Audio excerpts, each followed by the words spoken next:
Alright everybody, we got our first update on the native tank since I've put the smallmouth bass in there. The bass is actually out and swimming around, and I'm trying to be quiet and still. If you look off to the right, you saw it just come out from behind the rocks, and it's down sort of towards the bottom now. It just turned and went into the rocks again.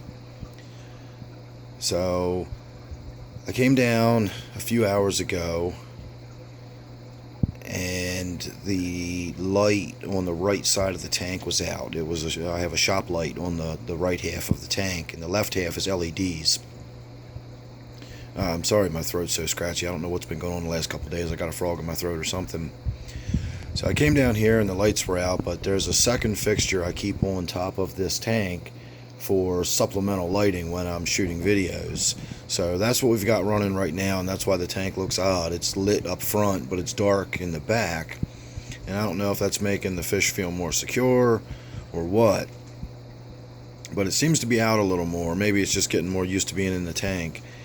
The video I shot earlier got deleted before I uploaded it, and I wanted to point out in that video that almost all of those little minnows that we put in there this morning. I shot a video this morning. It was a rather lengthy video, but we went down to the stream and we caught some minnows and we brought them back and put them in the tank, and almost all of them are gone. There's a few, I believe these up here, these really brightly colored ones, but the small ones, not the larger ones. I believe those are ones we've caught this morning, and I just saw one of the little baby sunfish swimming around. Here's one now. Oh, here's two of them.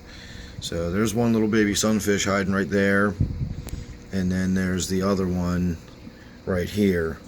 So we've definitely got two sunfish. I don't know whether they're going to be bluegills or green sunfish or bluegill or what. I don't know why I always want to call the green sunfish warmouth. I guess just because they have such an enormous mouth. Warmouth would actually be a very good name for them. Speaking of which, you can see my warmouth right there.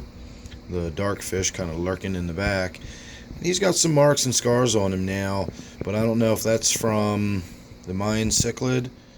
Possibly this tilapia here, which is just gorgeous. I really love this fish. It's going to be hard to get rid of that one. I don't know if I'm going to do it yet or not. I don't know. We'll see. This one is a terror, and it's a Mayan cichlid. They go by false red terror, so they're aptly named. And there's our little smallmouth. I'm trying to work over here gently so we can see him swimming around. They're really pretty fish.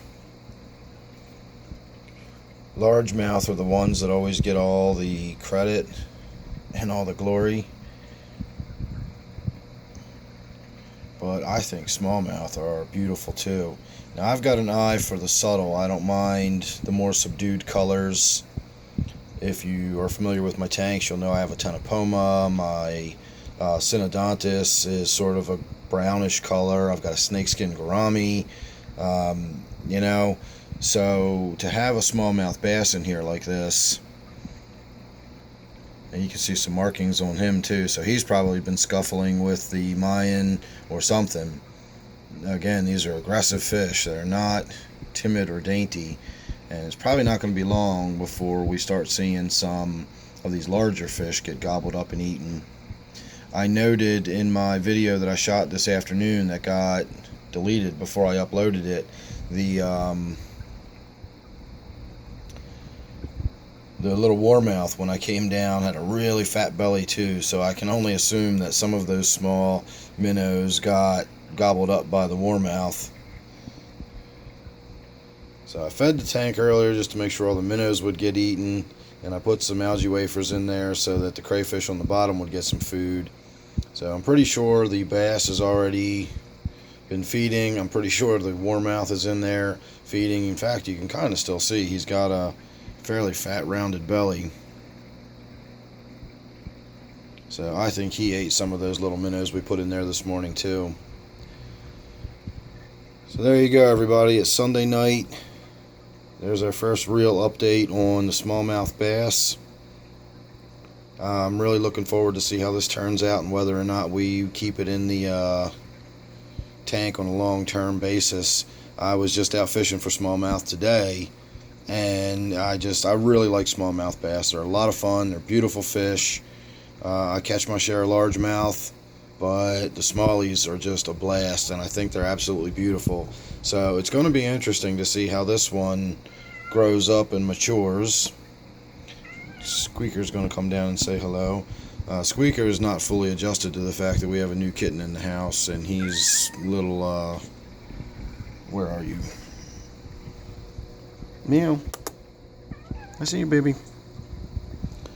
So he's still a little upset that he's not the baby anymore.